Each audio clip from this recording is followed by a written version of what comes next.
Now we invite Dr. Amy Chou from NTU Library and Ms. Celine Lee from Good Research Practice Office to give us introduction to the Open Research Checklist.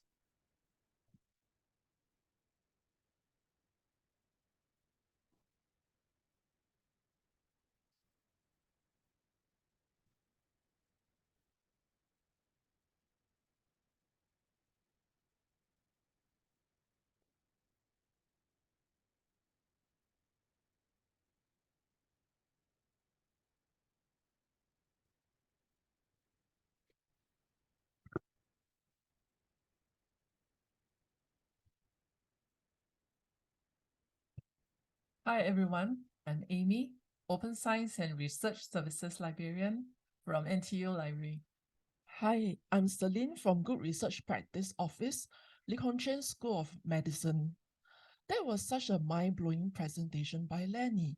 I have now gained many new perspectives on open research. Me too. In fact, according to Open Science definition by Foster, a European commissioned project, open research is really broad.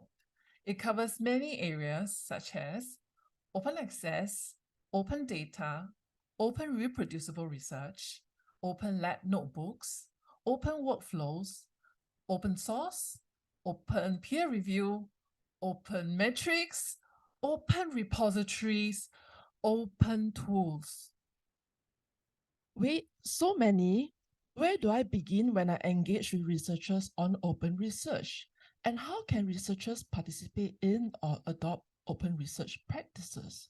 Well, that's why we have come up with the NTU Open Research Checklist. Oh, tell me more about it. Instead of the 11 open research areas, I thought I counted 10. Oh, okay, 10. Instead of the 10 open research areas, we are going to focus on 4 areas. Phew, 4 does sound more manageable than 10. Exactly. I see that the 4 areas in the checklist are open methods, open access, open data, and open code. Why these 4 out of the 11 areas? Maybe we can start with open access. Most researchers will be already familiar with open access. In NTU, researchers are encouraged to publish open access whenever possible.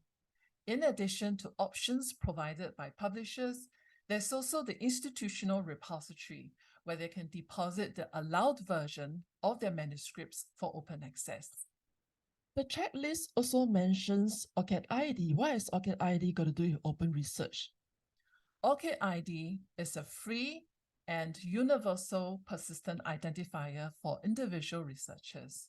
It makes it easy for grantors, for institutions and other researchers to identify you and find your research output. ORCID ID facilitates the shift to open research by making your scholarly work more visible, searchable, and interconnected. How about open data? How do researchers share data? Fair data principles, published in 2016 in the journal Scientific Data, are a set of guiding principles proposed by a consortium of researchers and organizations to support the reusability of digital assets. According to the Horizon 2020 program guidelines, data should be as open as possible and as closed as necessary.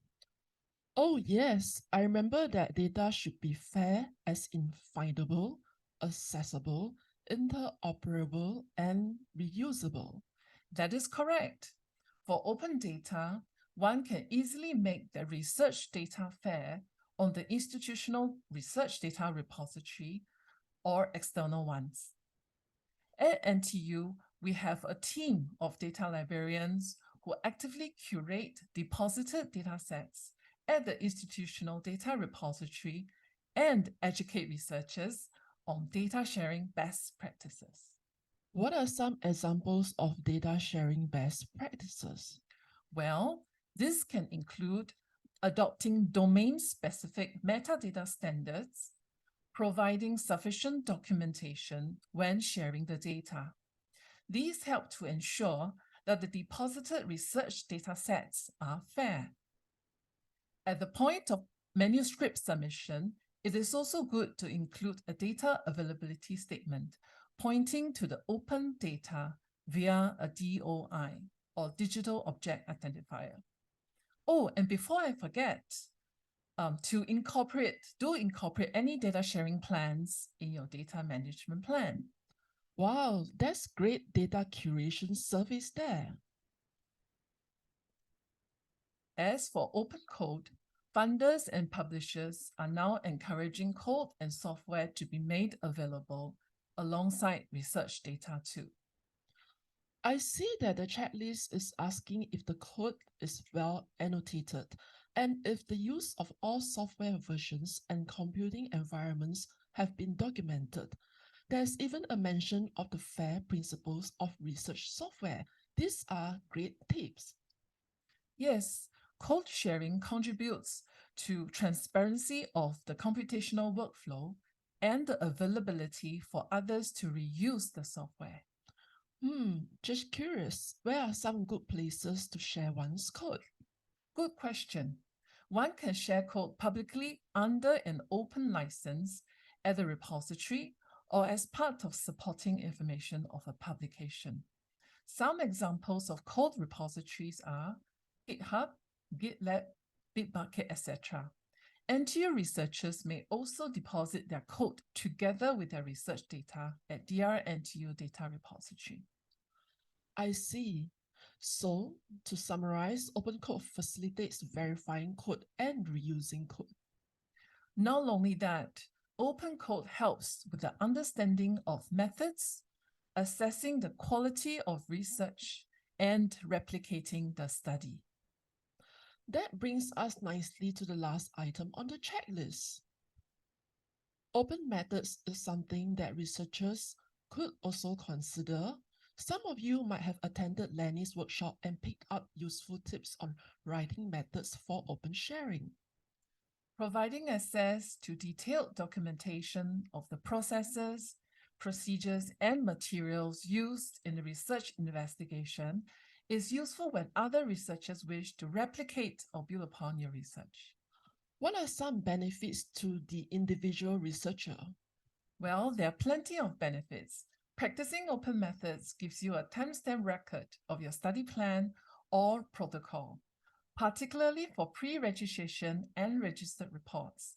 They help you to establish priority of ideas early in the research process. Sharing protocols also facilitates open collaboration, and you can be recognized and cited for your efforts. Open methods could just be the cherry on the cake. But wait, this open research checklist is currently a draft. We would very much like to solicit input and feedback from the research community.